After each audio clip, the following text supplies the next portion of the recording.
सिद्धेभ्यः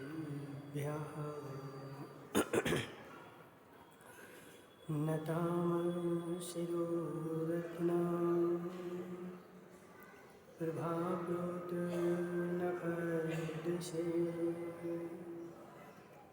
नमो जिनाय दुर्वार मारवीरमदच्छिदे नमो अरिहन्तारं नमो सिद्धारं नमो आयुर्यारं नमो अध्यायं नमो सप्तसाहम्।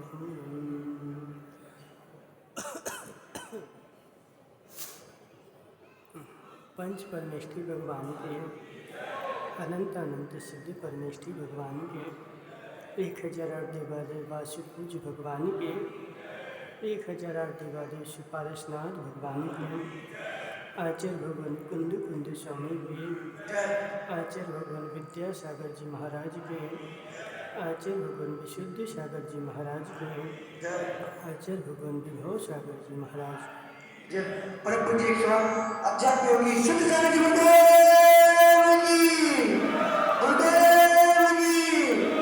सम्राट सुनीति सिद्ध सागर जी महाराज की जय। बोले मुनि शंकर की जय।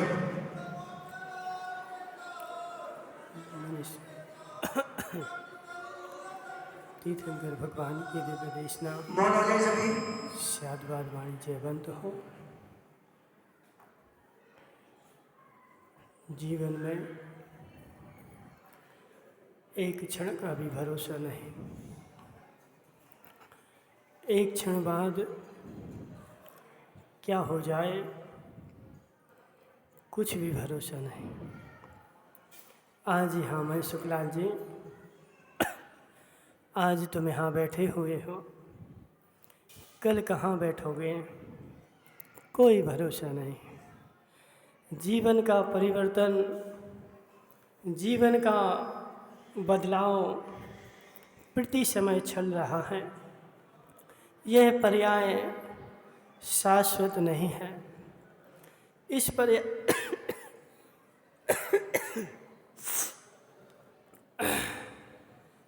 पर्याय को हमेशा रहना नहीं है।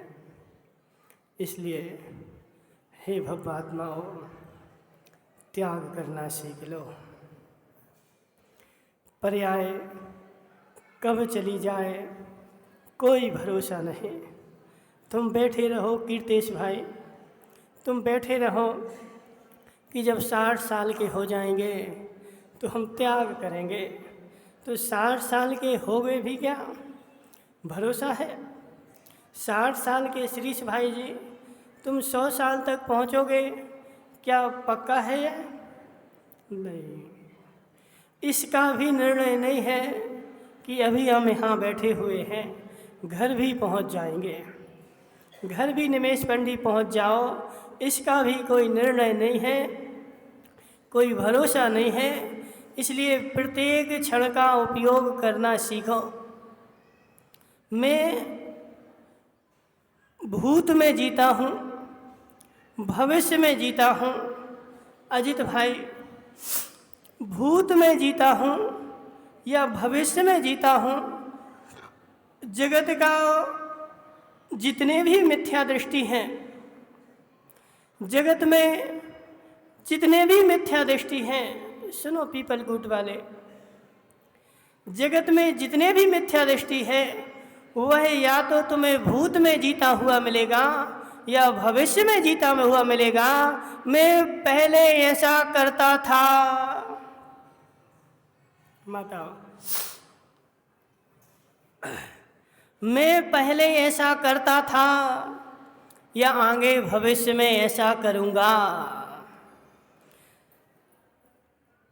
संदीप गांधी, जो तुम करते थे वह क्षण कितने में तुम खरीद के ला सकते हो?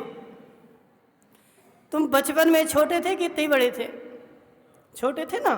अब वही छोटी पर्याय बताओ हमें कि वही छोटी पर्याय कितने पैसे में वो वापस आ जाएंगे? निमेश की संपत्ति में तो आ जाएगी ना? नहीं आएगी, नहीं आएगी अंकेश पंडित जी। वह पूर्व की पर्याय कितने पैसे हम खर्च करें कि जो पर्याय मेरी निकल चुकी है उस पर्याय को मैं पुनः वापस लेकर के आ जाऊं। त्रिकाल में तुम्हारे पास तो ठीक, तीर्थंकर भगवान के पास भी शक्ति नहीं कि वो अपनी पूर्व की पर्याय को वर्तमान में ला करके दिखा दें। कोई भी जीव पूर्व की पर्याय को वर्तमान में नहीं ला सकता। इसलिए हे भव्यात्माओं, भूत में जीने से क्या मिलेगा? भूत में जीने से क्या मिलेगा? भूत तो जो था वह निकल गया और भूत अब आने वाला नहीं है। इसलिए भूत जो चला गया उस भूत को विनेश भाई ऐसे छोड़ दो, ऐसे छोड़ दो जैसे शमशान घाट पर तुम भूत को छोड़ देते हो। विनेश भाई, शमशान घाट जाते हो तुम? हाँ ना तो बोलो, जाते हो? रात में 12 बजे? और रात में 12 बजे नहीं जाते? क्यों? बोलो ना। नहीं बोलता, कौन से पूछे? अरुण कोठारी, तुम शमशान घाट जाते हो? रात में नहीं जाते? क्यों? रात में 12 बजे चले जाओ। क्यों नहीं आओगे वापस? देखो क्या बोल रहा अरुण कोठारी। बोले महाराज, शमशान घाट भी जाते हैं तो दिन में जाते हैं, रात में नहीं जाते, क्योंकि रात में जाएंगे तो हम भूत हो जाएंगे। इसलिए तुम्हें जैसे उस भूत का डर लगता है ऐसे अपने भूत को भी छोड़ दो। अंकेश पंडित जी, वह तुम्हारा भूत जो है वह भूत हो चुका है। माताओं, तुम्हारा भूत जो है वह भूत हो चुका है। अब माताओं की कहानी तो ऐसी है कि बेचारी ना घर की ना घाट की, समझ रहे ना, ना घर की ना घाट की। क्यों? क्योंकि वह जब भी जिएंगी तो भूत में ही जिएंगी। माताओं, तुम अपने ससुराल में रहोगी, सो मायके की प्रशंसा करोगे। मेरे मायके में ऐसा होता है, मेरे मायके में ऐसा होता है, मायके में यह होता है। तो तुम ससुराल में रह करके मायके की प्रशंसा करोगे तो ससुराल वाले घर से निकाल देंगे, जाओ वहीं रहना अब तुम। और जब मायके में जाओगे, माता सत्य बताना, ऐसा करते कि नहीं करते? ऐसा करते कि नहीं करते? मायके में रहेंगे सो ससुराल की तारीफ करेंगे और ससुराल में रहेंगे सो मायके की तारीफ करेंगे। सो वह माता बेचारी ना ससुराल की बची और ना मायके की बची। ससुराल वाले सोचेंगे कि इसने अभी अपना घर छोड़ नहीं पाया है और यह हमारे घर को क्या अपनाएगी। और मायके में तुम ससुराल की चर्चा करोगी सो मायके वाले सोचेंगे कि बेटी तो अब पराई की हो गई। बताओ, कहाँ के बचे तुम लोग? कहाँ के बचे? इसलिए निमेश पंडित जी, भूत को छोड़ दो। मेरा भूत उतना ही खतरनाक है जितना शमशान घाट का भूत तो कम खतरनाक है। सुनो अरुण भाई, शमशान घाट का भूत यदि तुम्हें लग भी जाएगा तो कोई गुनिया के पास जाओगे सो उतार देगा, समझ रहे ना। और नहीं भी उतरेगा तो मेरा एक ही भाव नाश करेगा। लेकिन यह मेरा जो भूत है, जिस मैं अपने भूत में जी रहा हूँ, यह मेरा भूत यह लोक को और परलोक को, दोनों लोक को नाश कर देगा। ना इस लोक में जीने देगा और ना परलोक में जीने देगा। भूत में जी रहना, भूत में जी रहना। अंकेश भाई, भूत में जी रहना कि मैं छोटा था तो ऐसे ऐसे करता था, जब वहाँ रहता था तो ऐसे ऐसे करता था। तो भूत में जीते हुए तुम वर्तमान में कर नहीं पा रहे। माता भूत की याद करते करते वर्तमान में जी नहीं पा रहे और वर्तमान तुम्हारा व्यर्थ में ही चला जा रहा है और वर्तमान जो है वह भूत बनता जा रहा है। और भूत त्रिकाल में कभी भी, कीर्तेश भाई, भूत पकड़ा तुमने कभी? कभी नहीं पकड़ा। संदीप गांधी, तुमने सांप पकड़े ना, सांप पकड़े ना तो भूत ही पकड़ लेना एक आध है, नहीं पकड़ पाओगे। क्या बोला? अच्छा, बड़ा आता है तो तुम एक काम करना, वो JBC लेकर के जाना, ठीक है ना, उस बड़ी सी JBC से उस भूत को पकड़ लेना। भूत किसी के हाथ में पकड़ाई में नहीं आता है, इसलिए हे मनुष्यों उस भूत को छोड़ दो। तुम भूत को त्रिकाल में पकड़ नहीं पाओगे और भूत में जीते रहोगे तो वर्तमान भी तुम्हारा भूत हो जाएगा, न वर्तमान पकड़ में आएगा न भूत पकड़ में आएगा। जो वर्तमान तो भूत तो चला ही गया और वर्तमान जा रहा है, दोनों काल चले गए। अब जो सुमतिलाल जी, जो मिथ्या दृष्टि होगा बेचारा, यह तो भूत में जिएगा या वर्तमान या भविष्य में जिएगा। अब भविष्य में जिएगा। कीर्तेश भाई, तुमने भविष्य को जाना क्या? तुमने भविष्य को जाना क्या? मैंने भविष्य को जाना नहीं और भूत मेरा होता नहीं और भविष्य भी मेरा होता नहीं और जो मेरा है नहीं उसमें लगे रहो। जो तुम्हारा है वह भी तुमसे चला जाएगा। राजू भाई, समझो बात को। वो डीजल वाले कहाँ गए? डीजल वाले, डीजल कितना रखा तुम्हारे यहाँ? डीजल रखा ना, बंद हो गया तो तुम डीजल वाले क्यों कहलाते हैं? मेरा डीजल जो है वो मेरा भूत है। डीजल जो है वो मेरा भूत है और भूत जो है वह चला गया। मेरे पास किंचित मात्र भी भूत नहीं है और भविष्य का मुझे पता नहीं है। इसलिए वर्तमान में जीना प्रारंभ कर दो। वर्तमान में जो जीना प्रारंभ करेगा, अजित भाई, अजित भाई बोले महाराज स्वास्थ्य ठीक नहीं है, सो एक काम करो 5 मिनट कर लो। अजित भाई, भविष्य किसने देखा? भविष्य किसने देखा? अभी वर्तमान में ठीक नहीं है, भविष्य में रहेगा कि नहीं किसने देखा? रहेगा। अजित भाई, तुम बोल भले रहे, कोई भरोसा नहीं, कोई भरोसा नहीं। इस घट से प्राण कब निकल जाए कोई भरोसा नहीं। इसलिए प्रति समय तैयार रहो,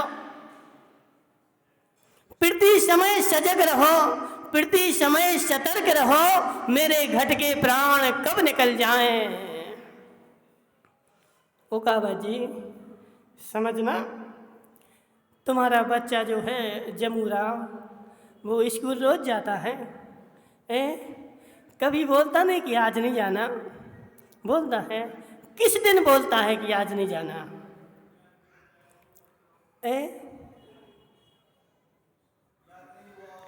हाँ, देखो क्या बोल रहे हैं। सुनो अजित भाई, जिस बच्चे का होमवर्क पूरा नहीं हुआ होगा, जिसको जो कार्य दिया था वह पूरा नहीं हुआ होगा, वह बच्चा स्कूल जाने से कतराएगा कि मुझे स्कूल आज नहीं जाना है, स्कूल जाऊंगा तो मार पड़ेगी। और जिस बच्चे ने अपना पूरा होमवर्क कर लिया है वह खुशी खुशी जाता है कि आज मुझे स्कूल जाना है, आज मुझे स्कूल जाना है। इसलिए अजित भाई, महाराज जो होते हैं वह प्रति समय तैयार रहते हैं। डर लगे बेचारे मनसुख लाल जी को, डर लगे इनको पिंटू भाई को कि मैं चला जाऊंगा तो क्या होगा, मेरा होमवर्क पूरा हो चुका है, महेश सेठ, मैं प्रति समय तैयार हूँ। जिस दिन भी आयु का अंत हो जाए मैं जाने के लिए प्रति समय अपनी तैयारी रखता हूँ। जिसके पास तैयारी नहीं है वह बेचारा डरता है, घबराता है। सुदीप भाई घबराता है, अभी नहीं अभी नहीं, थोड़े और चलो डॉक्टर साहब हमें तो बचा लो। अभी हमें नहीं जाना, अभी हमें नहीं जाना अंकेश पंडित जी। क्यों? अभी हमारा आज होमवर्क पूरा हुआ नहीं है, अभी हम पीछे हैं, हमारा काम पूरा हुआ नहीं है। लेकिन तुम काम करो या ना करो, यमराज तुम्हारी सुनने वाला नहीं है। किसी के भी आज तक यमराज ने किसी की सुनी नहीं। हितेश मुंगानिया, अभी कोरोना आया था अप्रैल में, बेचारे ऐसे ऐसे चले गए जिनके बच्चे अभी 2 साल के थे, जिनके 4 साल के थे, अभी जिनकी शादी हुई थी 4 महीने ही हुए थे। अब वे बेचारे बैठे थे कि अभी तो मेरी शादी हुई है, अभी मैं बड़ा होऊंगा, मेरे बच्चे बड़े होंगे और फिर मैं जाऊंगा। अभी तो मैं भविष्य वर्तमान को नहीं भविष्य को देख रहे थे और बेचारे चले गए। अजित भाई सुनो, मुनि दीक्षा जो होती है यह समाधि दीक्षा बोली जाती है। जिस दिन दीक्षा होती है उसी क्षण से समाधि प्रारंभ हो जाती है। ना जाने किस क्षण ऐसे घट से प्राण निकल जाए, मुझे प्रति समय तैयार रहना है। जिस दिन मेरी आयु पूरी हो जाए, जिस क्षण मेरी आयु पूरी हो जाए, मैं उसी क्षण जाने के लिए तैयार हूँ, मैं नहीं डरूंगा। निमेश पंडित जी तैयार हो? तैयार हो? बोलो ना। नहीं हो तैयार, नहीं है तैयार। बेचारे देखो तैयार नहीं है, क्योंकि भविष्य में जी रहे हैं, भविष्य में जी रहे हैं कि अभी तो मैं और बड़ा होऊंगा। किसने बड़े को देखा? जब छोटा नहीं बचा ओकावत जी, जब छोटा पना नहीं बचा तो यह पना भी नहीं बचेगा, और यह पना कब चला जाए। इसलिए प्रति समय तैयार रहो त्याग करने के लिए। अजित भाई प्रति समय तैयार रहो। जब तक मेरा बस है, सुनना, क्या नाम है, निमेश पंडित जी, मुनिराज को न बीमारी का डर है, न यमराज का डर है, न शहराज का डर है, किसी का भी डर नहीं है। तो इसका मतलब निमेश पंडित जी बोलेंगे कि महाराज एक काम करो, फिर 3 खंड से कूद जाओ। मनसुखलाल जी, जब डर नहीं है तो एक काम करो, 3 खंड से कूद जाओ। तो 3 खंड से कूदना यह भविष्य से डरना है। 3 खंड से कूदना यह भविष्य से डरना है। अब मनसुखलाल जी समझना, यहां यदि शेर आ जाए तो क्या करोगे तुम? बोलो ना, भागोगे ना? अब तुम भागोगे, क्या शेर के बराबर भाग लोगे? अब शेर तुम्हारे पीछे भागने लग जाए फिर तुम क्या करोगे? बोले फिर हम नहीं करेंगे, जो कुछ करेगा शेर ही करेगा। समझ रहे ना, जो कुछ करेगा शेर ही करेगा। तो हम भागेंगे, लेकिन कब तक भागेंगे? जब तक बचने के चांस होंगे, जब तक बचने का उपाय होगा, हम भागेंगे और जब ऐसा हमें लगेगा कि अब बचने का कोई भी उपाय नहीं है तो फिर शेर के सामने भी खड़े हो जाएंगे कि हे शहराज, हमें तुम्हारा डर नहीं है। किसे खाएगा तुम? चोटिया, तुम्हारा चोटिया नाम ना? क्या बोलते तुमसे? चोटिया बोलते थे ना सबके साथ। जो सुनो चोटिया, सुनो, उस शहराज से भी कह देना कि हे शहराज, हे शहराज, तू किसे खाएगा? अंकेश पंडित जी, शेर जिसे खाएगा वो मैं हूं नहीं, जो मैं हूं उसे शेर की खाने की ताकत ही नहीं है। अब डर किस बात की? हे यमराज, हे यमराज, जो तू ले जाएगा, जो तू ले जाएगा वो मेरा है नहीं, और जो मैं हूं उसे तू त्रिकाल में लेकर के जा नहीं सकता। अब डर कैसा? अजित भाई, नहीं आ रहा समझ में? नहीं आ रहा समझ में? क्या आ रहा बता? ऐसा तो नहीं कि ज़्यादा आ रहा हो है? अब बेचारे क्या है ना, बेचारे क्या है ना, पर को अपना माने बैठे हैं, पर को अपनी छाती से लगाए बैठे हैं, इसलिए ना बेचारे त्याग कर पाते हैं, न छोड़ पाते हैं। अजित भाई, त्याग करोगे, त्याग नहीं करोगे तो डंडे कंडे के साथ जाओगे, और त्याग करके जाओगे तो पिछी कमंडल के साथ जाओगे।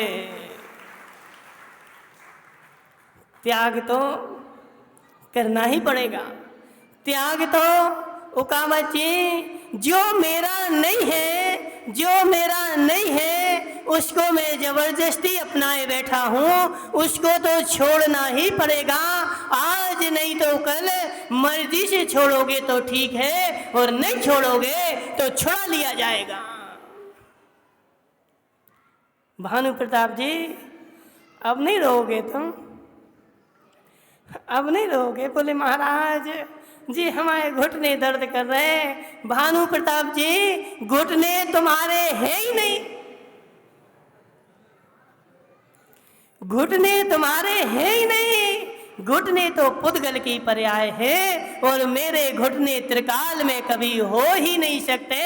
मैं तो चैतन्य अमूर्तिक आत्मा हूँ, उसे कोई लेकर के जा नहीं सकता।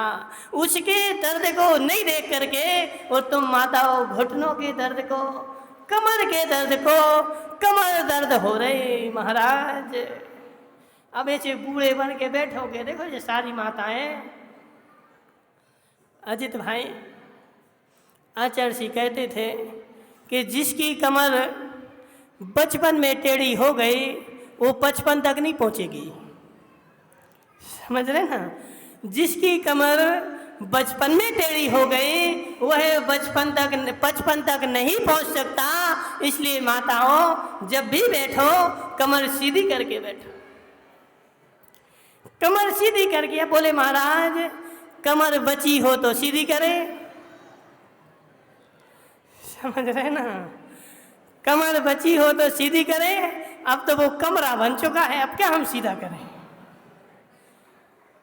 सुनो ओ कहावत जी, ओ कहावत जी, यह अटल सत्य है, यह अटल सत्य है। तुम अपनी वस्तु को पहचान लो, मेरी निज वस्तु क्या है और पर वस्तु क्या है।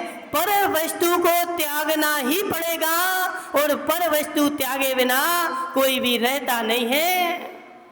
वो कहाँ गया पिंटू भाई? पिंटू भाई, कल तुमने भोजन किया था? किया था? क्या खाया था?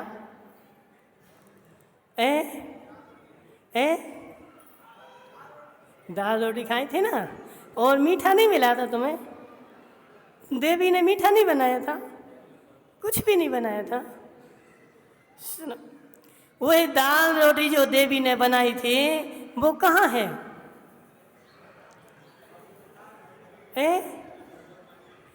कहाँ है वो दाल रोटी?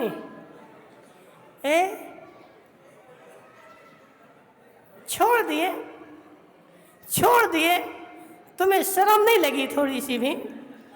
पिंटू भाई, थोड़ी सी शर्म नहीं लगी कि उस देवी ने कितने मेहनत से आटा पीसा, फिर आटे को गूथा, फिर अच्छी अग्नि जला करके रोटी बनाई और तुम्हें घी लगा लगा करके परोसी और तुमने खूब चाव से छोड़ी खाई और छोड़े आए?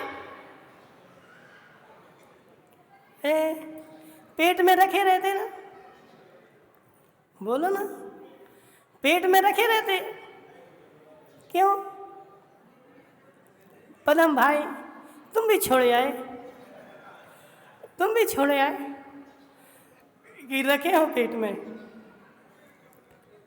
बोले महाराज, बोले महाराज, नहीं छोड़ेंगे तो पेट प्राण लगे।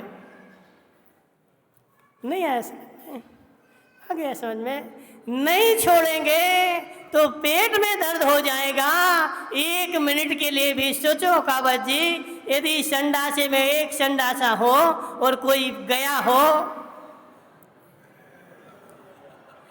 क्या करते फिर बता? क्या करते हितेश भाई? पेट पकड़ के घूमते बेचारे, पेट पकड़े। बोले क्यों? बोले रहा नहीं जा रहा, छोड़ना है हमें, छोड़ना है। जैसे तुमने वह भोजन पर से खाया था और सुबह छोड़ दिया, ऐसे ये पर्याय भी तुमने ली है दूसरे की, और यह भी जिस दिन समय आ जाएगा तो उस दिन छूट जाएगी, बचने वाली नहीं है। अजित भाई सुनो, यहाँ पे आचार्य भगवान क्या बोल रहे हैं कि पर्याय छूटने वाली नहीं है। जब पर्याय छूटने वाली नहीं है तो जो पर्याय से भिन्न है पीपलकूट वाले, समझना, समझना, जो मेरी पर्याय में एक है, जो मेरी आत्मा के साथ मिला हुआ है, वह मिला हुआ ही जब छूट जाएगा तो जो अलग है उसका क्या होगा? धर्मेश भाई, जो अलग है उसका क्या होगा? बोले जाओगे, ले जाओगे? पदम भाई समझना, पदम भाई, तुम जब पैदा हुए थे तो तुम अपने पिताजी से पूछना कितना लेकर के आए थे? नहीं पूछा पिताजी से? जब तुम पैदा हुए थे तो कितना धन लेकर के आए थे? नहीं लेकर के आए थे? पक्का? देखो भानु प्रताप जी से पूछे। भानु प्रताप जी, जब अरुण कोठारी पैदा हुआ था तो अपनी मुट्ठी में कितना सोना चांदी लेकर आया था? कुछ नहीं लाया था। तो अरुण कोठारी, तुम जैसे पूर्व भाव में पहले थे उसमें तुमने कुछ नहीं कमाया था। ध्यान नहीं है? पता है तुम्हें? पता है अरुण भाई, तुम्हें यह पता है? बोले महाराज, पूर्व भाव में जिसमें हम थे उसमें भी हमने खूब धन कमाया था, लेकिन इस भाव में हम 1 रुपया भी लेकर के नहीं आए थे। तो जब पूर्व का इस भाव में नहीं लेकर के आए तो इस भाव का कितना ले जाओगे?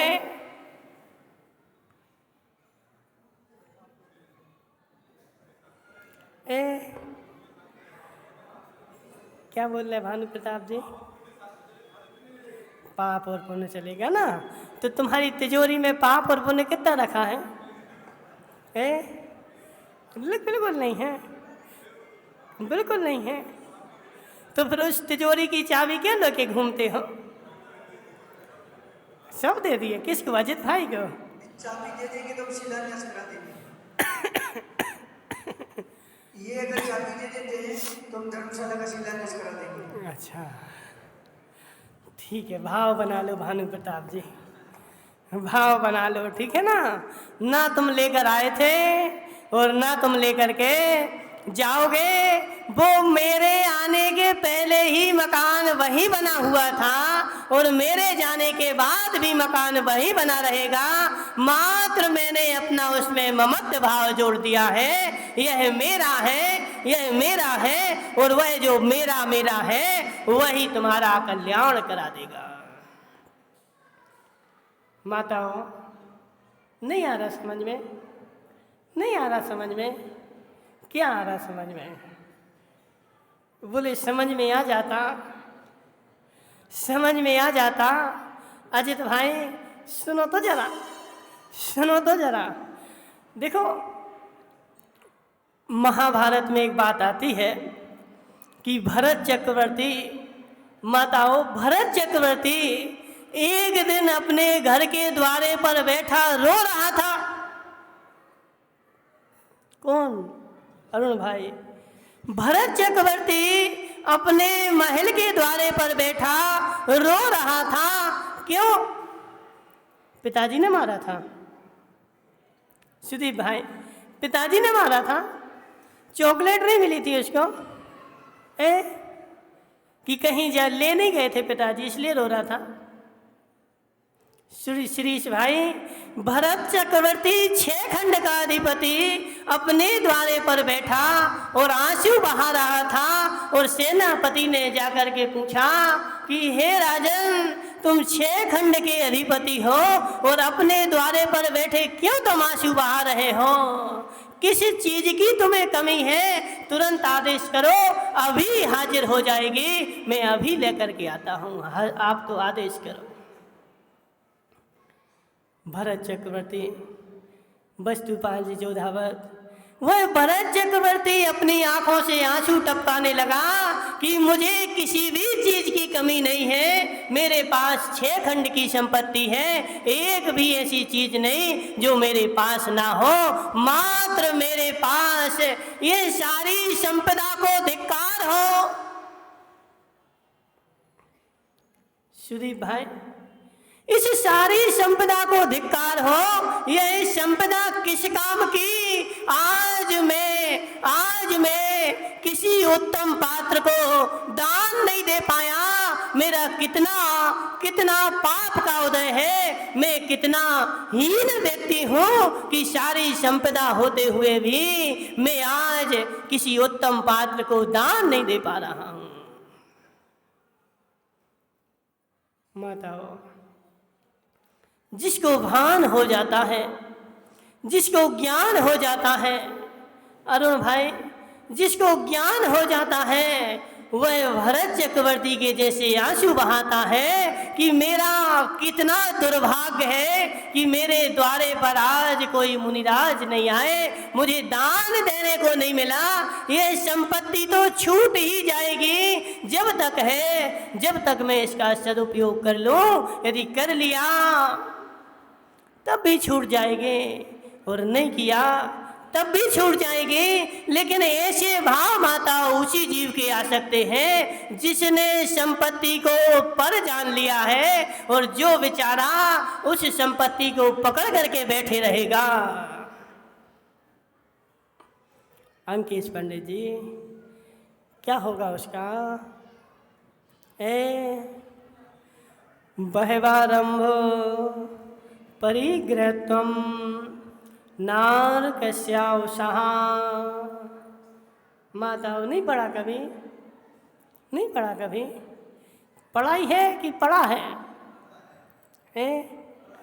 पढ़ा है तो पढ़ा तो भैंस के पास जाएगा, तुम्हारे पास नहीं रहेगा। समझ रहे ना? वो पढ़ा भैंस के पास जाएगा। संदीप गांधी, वो तुम्हारे पास नहीं रहेगा। तुम अपनी अपनी अपनी पर्याय को पढ़ा बना लो ना। बहवारंभ परिग्रहत्वं नारकस्यावसः। जितना आरंभ होगा, जितना परिग्रह होगा, उतने नीचे जाना पड़ेगा। बदामी लाल जी जोधावर, सुनाई दे रहा? सुन रहे ना? देखो, अब प्रवीण भाई पारसोलिया, हमने कल एक मक्खी देखी छत पर।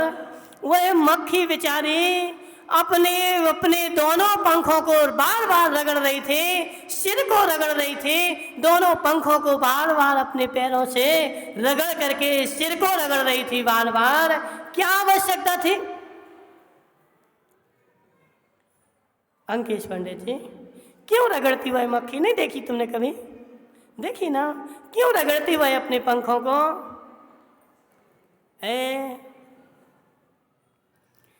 मेरे पंखों में मिट्टी छप चुकी है, मेरे सिर में मिट्टी छप चुकी है, यह मिट्टी में नहीं निकालूंगी तो मैं ऊपर उड़ान नहीं भर पाऊंगी। जितने ऊपर जाना है उतने हल्के होना पड़ेगा और जितने नीचे जाना है उतने भारी होना पड़ेगा।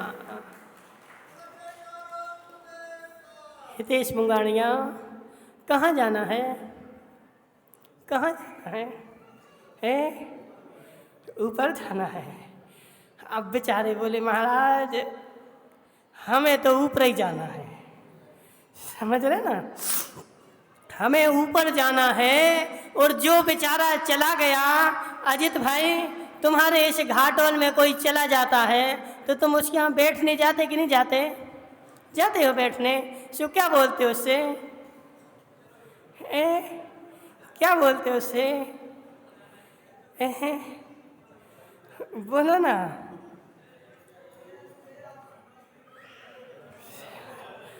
सबको जाना है, सबको जाना। ओ कावत जी, सबको जाना है, तुम्हें नहीं जाना? तुम्हें नहीं जाना? देखो बेचारे दूसरे के यहाँ जाएंगे, उससे बोलेंगे रो मत, चिंता मत करो, सबको एक दिन जाना है, जो आया है सो जाएगा। उस बेचारे को तुम सुना आए और सुना करके घर में आकर के और ऐसे अहंकार से बैठे, अरे हम नहीं जाएंगे, हम नहीं जाएंगे, वह चला गया, उसने ऐसे कर्म करे थे, हम तो यहीं बैठे रहेंगे। ओ कावत जी, यदि यह निर्णय हो जाए, यह ज्ञान हो जाए, यह भान हो जाए कि सबको एक दिन जाना है। जी कुर्सी पर बैठे ना तुम्हारे दादाजी हैं, धर्मेश भाई, धर्मेश भाई के दादाजी पापा हैं, क्या नाम उनका? पवन लाल जी। दादाजी कितने साल के हो गए? 70 के हो गए, 70 के हो गए। अब 70 साल और रहोगे? बोलो ना पवन लाल जी, 70 के हो गए, 70 साल और रहोगे? बोलो ना।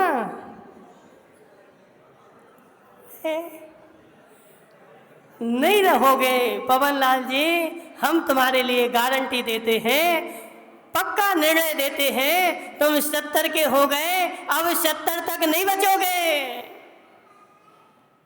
समझ जाओ, समझ जाओ, हल्के हो जाओ। जितने भारी रहोगे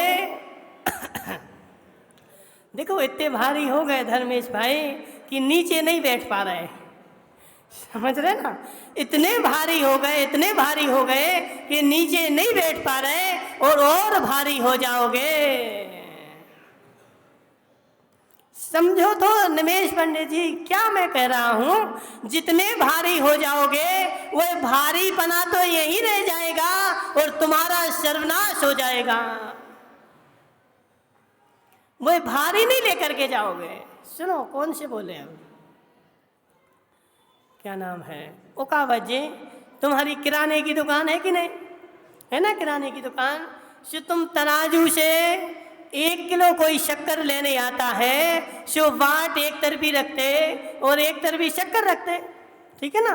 तो और तुमने उस तराजू को उठा करके दोनों तरफी तोल दिया, अब उसको दोगे तो दोनों पलड़े से दोगे ना, दोनों से नहीं दोगे। क्यों? दोनों से नहीं दोगे भानु प्रताप जी, किससे दोगे? एक से दोगे। क्यों? ये तो दोनों के पैसे दिए ना उसने, 1 किलो लिया ना, तो 1 किलो लिया तो 1 किलो और शक्कर। उसने क्या बोला था? 1 किलो शक्कर दे दो, तो 1 किलो दे दो और शक्कर दे दो। नहीं दोगे? क्यों? बोले 1 किलो बांट जो था वह तो मात्र वजन ही था, मैं तो उसको शक्कर ही दूंगा। वह शक्कर लेने के लिए आया था, अपने बांट अपने पास रखूंगा। ऐसे ही पुद्गल कहता है मैं तुम्हें तुम्हारे भावों को तोल रहा हूँ। तुम्हारे भाव कितने भारी हैं, जितने भाव तुम्हारे भारी होंगे उतनी संपदा तुम्हारे पास रहेगी।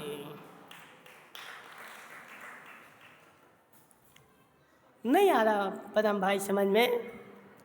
जितने भाव भारी रहेंगे उतनी संपदा तुम्हारे पास रहेगी, लेकिन संपदा जो है वह बांट की तरह है, वह तुम्हें नहीं दी जाएगी, तुम्हारे भाव ही तुम्हें दिए जाएंगे कि पकड़ो जी अपने भाव और लेकर जाओ जहां जाना हो सो। वह संपदा तो बांट की तरह है, संपदा तो वजन की तरह है। भानु प्रताप जी, संपदा दी नहीं जाती, मात्र तोली जाती है। इसलिए अपने भावों को तोलो। कितने किलो के मेरे भाव हैं? पिंटू भाई तोल रहे? नहीं तोल रहे? क्यों? जाने के बाद माताओं तुम इस भूल में मत रहना। किस भूल में? कीर्तेश भाई, इस भूल में मत रहना कि मैं स्वर्ग चला जाऊंगा। क्यों? क्योंकि जब भी मैं जाऊंगा तो मेरे सामने लिखा जाएगा स्वर्गीय। कोई भी जाए, भानु प्रताप जी बुरा नहीं मानना, तुम भी जब जाओगे तो तुम्हारा अरुण खोटी लिख देगा स्वर्गीय भानु प्रताप जी। नरकीय नहीं लिखोगे? हैं? नरकीय नहीं लिखोगे? बोलो ना, क्या नाम है इसका? विनेश के आगे बैठा, क्या नाम उसका है? विनेश के आगे बैठा बापू भाई सुनो हमारी बात। आज तक तुम्हारे पास जितनी चिट्ठियां आई हो, एक आध चिट्ठी में ऐसा लिखा मिला कि नरकीय? नहीं लिखा, एक भी में नहीं लिखा। धर्मेश भाई, आज तक किसी ने नहीं लिखा, तो क्या आज तक कोई नरक नहीं गया है? आज तक कोई नरक नहीं गया? बेचारे जाते हैं नरक में, जाते हैं निगोद में, जाते हैं त्रियंच में, और लिख दिया जाता है क्या? स्वर्गीय। और वह उनका बेटा भी अपने अच्छा अहंकार में भूल जाता है, बोले मेरे पिताजी स्वर्ग चले गए, देख के तो आओ जरा, नरक में गोटे खा रहे हैं, देख के आओ जरा। देखो रजनीश भाई,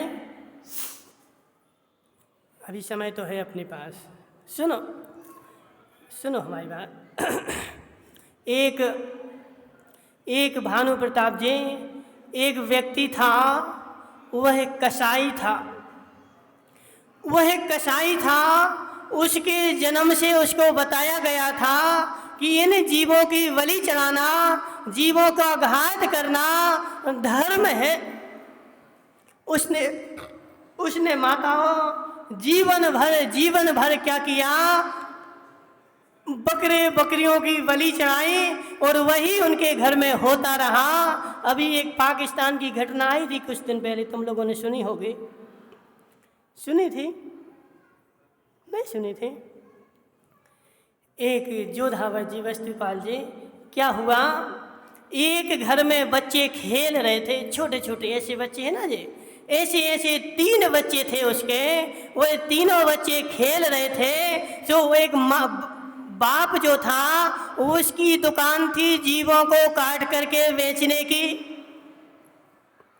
और दुकान पर वह बेचारा बच्चों को ले जाता था और बच्चे उसको देखते थे कि कैसे जीवों को काटा जाता है। सो एक दिन क्या हुआ माताओं कि पिता चला गया दुकान और माता जो थी वह ऊपर छत पर बैठी छोटा बच्चे को नहला रही थी टब में बैठा करके। और दो बच्चे जो नीचे थे उन्होंने एक दूसरे से बोला कि चलो अपन लोग खेल खेलते हैं। कौन सा खेल? बोले मुर्गे का खेल खेलते हैं। बोले तुम मुर्गा बन जाओ, मैं तुम्हें काटूंगा। उसने घर में हथियार रखा हुआ था, वह हथियार उठा करके उस दूसरे छोटे बच्चे को लिटा करके और उसकी मुंडी पर चला करके उसकी धड़ से गर्दन अलग कर दे। और वह चिल्लाने लगा और वह जैसे ही चिल्लाया तो ऊपर माँ जो थी वह सुन करके भागी। माताओं, ऊपर जो माँ बैठी थी वह सुन करके भागी कि क्या हो गया है। उसने आकर के जैसे ही देखा कि बेटे को इसने घात कर दिया। अब जिसने घात किया था वह घबरा गया, बच्चा है, वह घबरा गया। वह घर से बाहर की ओर दौड़ा और रोड पर जाकर के एक बस से टकरा करके उसका भी घात हो गया। और ऊपर जिसको नहला रही थी वह टप में बैठा था, छोटा सा था। सो वह टप में डूब करके जब तक उसको देखा सो वो भी चला गया। सुदीप भाई, यह शास्त्रों की कहानी नहीं, यह प्रत्यक्ष कहानी है। जो जैसा करता है उसको वैसे ही होता है। जो जिसके साथ केश पंडित जी तुम पर के साथ जैसा करोगे तुम्हारे साथ भी वैसे ही होगा। तो वह पिता उसने जिसने समझ के रखा था कि बलि देना धर्म है, वह जिंदगी भर बलि देता रहा और अपने को धर्म समझता रहा। और धर्म समझते समझते उसने अपने बच्चे को भी बोला कि हे बेटे, हमारे घर की परंपरा है, हमारे कुल की परंपरा है कि हमारे घर में ऐसा होता है, जीवों की बलि चढ़ाई जाती है, यह हमारा धर्म है। एक दिन कीर्तेश भाई, नींद आ रही? नहीं आ रही? एक दिन वह पिताजी जो था वह ऊपर चला गया और उस पिता की गद्दी पर बेटा बैठ गया। सो उसने वही काम किया कि बकरों को ला करके, और पिता ने, उस बेटे ने बहुत बड़े बड़े कार्ड छपवा दिए कि हमारे स्वर्गीय पिताजी, कौन से पिताजी? स्वर्गीय पिताजी हमारे स्वर्ग में चले गए, जीवन भर धर्म करते रहे। और वह पिता जो था वह बकरा बन गया। पिंटू भाई, वह पिता बकरा बन गया और बकरा बन करके वह पिता जब भी बाजार में बिकने जाता और जब वह पुत्र लेने जाता तो वही पिता जो बकरा बना था वही बकरा उसके पास आता बार बार। सुमतिलाल जी, तुम नहीं ऐसा करना, तुम नहीं ऐसा करना। वह बार बार संदीप भाई, वह बकरा एक बार आया, उसने बलि चढ़ा दी, वह पुनः बकरा बन गया। और वह जब बड़ा हुआ तो बाजार में बिकने आया, वही पुत्र फिर गया, वही बकरा फिर मिल गया। ऐसे करके उसने अपने पिता की 7 बार बलि चढ़ा दी। और वह बार बार बकरा बनता गया, वहां बलि चढ़ती गई। अब 8वीं बार फिर वह बकरा बना, और जब बकरा बना तो वही बेटा फिर से उसको ले जा रहा था। किसके लिए? बापू भाई क्यों ले जा रहा था? बलि चढ़ाने के लिए। और रास्ते में जिस जंगल से गुजरे वहाँ एक मुनिराज दिख गए, और वह मुनिराज वो अवधि ज्ञानी मुनिराज थे। और वह बकरा वहाँ 1 मिनट के लिए खड़ा हो गया। उन मुनिराज ने उस बकरे को संबोधित किया कि हे जीव, क्यों तू बार बार त्रियंच की पर्याय में भटक रहा है? छोड़ दे इस मायाचारी को, छोड़ दे अपनी कसाई को और इस बकरे की पर्याय से मुक्त हो जाओ। और जैसे ही उसने सुना, किसने? बकरे ने नहीं, बकरे के मालिक ने। जैसे ही उस मालिक ने सुना, उस बेटे ने सुना कि यह मुनिराज किससे बातें कर रहे, क्या अपने आप से बातें कर रहे? उसने हाथ जोड़ करके बोला, हे मुनिवर, तुम किससे बात कर रहे हो? बोले, मैं इस बकरे से बात कर रहा हूं। बोले, बकरे से बात? बकरा भी बात करता है? हाँ, बकरा भी बात करता है। और यह कोई साधारण बकरा नहीं है, यह तुम्हारे पूज्य पिताजी हैं। अंकेश भाई, तुमसे कोई ऐसा बोले तो तुम्हें कैसा लगेगा? बोलो ना, बुरा लगेगा ना। तो उसको भी, बेटे को बुरा लगा। बोले, मुनिवर, तुम अपनी भाषा समिति से बोलो। मेरे पिताजी तो धर्मात्मा थे, पूरी जिंदगी भर धर्म करते रहे और वह तो स्वर्ग में गए हैं, वह कहाँ बकरा बन सकते हैं? बोले, नहीं, जिसकी तुमने कान पकड़ा है वह तुम्हारे पिताजी है। इसका क्या सबूत है कि यह मेरे पिताजी हैं? उन मुनिराज ने उस बकरे को पुनः संबोधित किया कि हे जीव, वह तो अवधि ज्ञान के धारी सामान्य थोड़ी थे धर्मेश भाई, उनको तो सब कुछ झलक रहा था। हे जीव, तू क्यों लोभ कसाय को किए बैठा है? तू लोभ कसाय के कारण 7 बार बकरा बन गया। अब तू जो धन गड़ा हुआ है उस धन को दे दे अपने बेटे को। निमेश पंडित जी, वह बकरा तो बना, बकरा बना, और बकरा बनने के बाद बार बार वही क्यों आ रहा था घर में? क्योंकि जब वह पिता था उसने बहुत सारी संपत्ति जोड़ के रखी थी और अपने घर में, घर के पिछवाड़े में उसने वहां पर दवा दी थी जो बेटे को दे करके नहीं गया था। और वह लोभ कसाय जो उसकी चल रही थी, उस कसाय के कारण वह बार बार बकरा बनता और उसी घर में बलि चढ़ने के लिए आता। क्यों?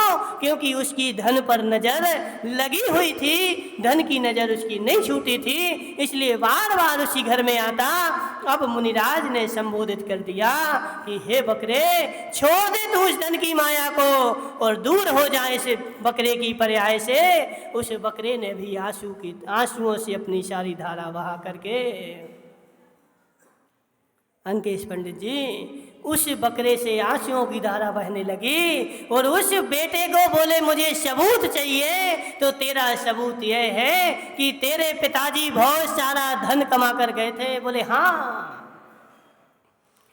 यह तो सत्य है, मेरे पिताजी के पास बहुत सारा धन था और तुझे आज तक वह धन मिला नहीं है। बोले, यह भी सत्य है, वह धन मुझे मिला नहीं है, यह बकरा आज जा करके तुझे वह धन देगा। शिरीष भाई, उस बकरे ने जाकर के जहाँ घर के पिछवाड़े में धन गड़ा हुआ था, अपने पैरों से उसको खोद करके और वह धन अपने बेटे को दे दिया। और बेटे ने भी जान लिया कि यह जो धर्म है यह धर्म नहीं अधर्म है। और उस बेटे ने भी आज से बलि चढ़ाना छोड़ करके और सम्यक मार्ग को धारण कर लिया। इसलिए पिंटू भाई, तुम कहीं भी चले जाओ, तुम कहीं भी चले जाओ, जमूरा जब भी लिखेगा, क्या लिखेगा? क्या लिखेगा? स्वर्गीय पूज्य पिताजी। तो लिखा तो यही जाता है स्वर्गीय, लेकिन सब स्वर्ग में चले जाएं ऐसा होता नहीं है। स्वर्ग में तो वही जाता है जो हल्का हो जाता है और जो भारी होता है। चक्रवर्ती भी, निमेश पंडित जी, चक्रवर्ती का नियोग है कि यदि वह भोग भोगते हुए मरण करे तो नियम से नरक में जाना है। क्यों? क्योंकि इतना भारी है ना, इतनी 6 खंड की संपदा को जोड़े बैठा है और 6 खंड की संपदा के साथ मरेगा तो जितना भारी होगा उतने नीचे जाना है। उकावत जी, जितने भारी होते जाओगे उतने नीचे नीचे चले जाओगे और जितने हल्के हो जाओगे उतने ऊपर ऊपर जाओगे। अब कहाँ जाना है माताओं, कहाँ जाना है? सुमति लाल जी, कहाँ जाना है? ऊपर जाना है। पक्का? पक्का? तो ऊपर जाने के लिए हल्का होना पड़ेगा। हल्के हुए बिना ऊपर जाते नहीं है। वह प्लेन में भी श्रीश भाई तुम कभी बैठे नहीं बैठे? जब प्लेन में बैठते हो तो प्लेन वाला क्या बोलता है? बोलो ना। अब तुम प्लेन में बैठना और 4-5 मोटरसाइकिल ले जाना साथ में, ठीक है ना? वो अमेरिका में मोटरसाइकिल बेच आना, रख लेगा प्लेन वाला? नहीं रखेगा। क्यों सुदीप भाई, क्यों नहीं रखेगा वो प्लेन वाला?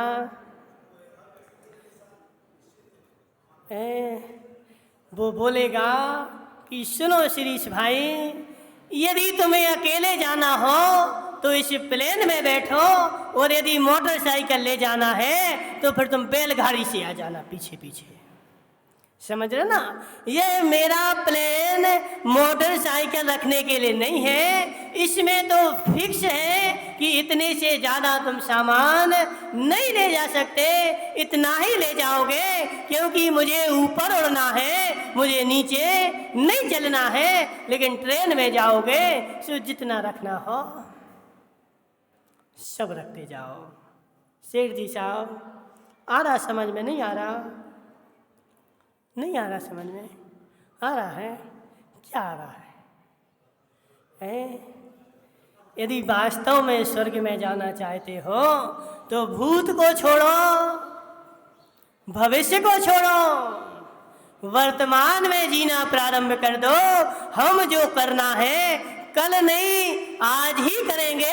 कल का कोई ठिकाना नहीं, कल आए या ना आए, और जो कल है वह बीत चुका है, वह तो कभी आएगा ही नहीं। और जो आने वाला कल है उसका कोई भरोसा नहीं चोटिया भाई, आने वाले कल का कोई भरोसा नहीं। जिस वर्तमान क्षण में हो जो भी करना है उस वर्तमान क्षण में ही करने पड़ेगा।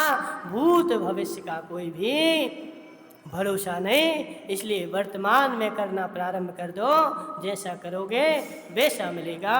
बोले शांतिनाथ भगवान की।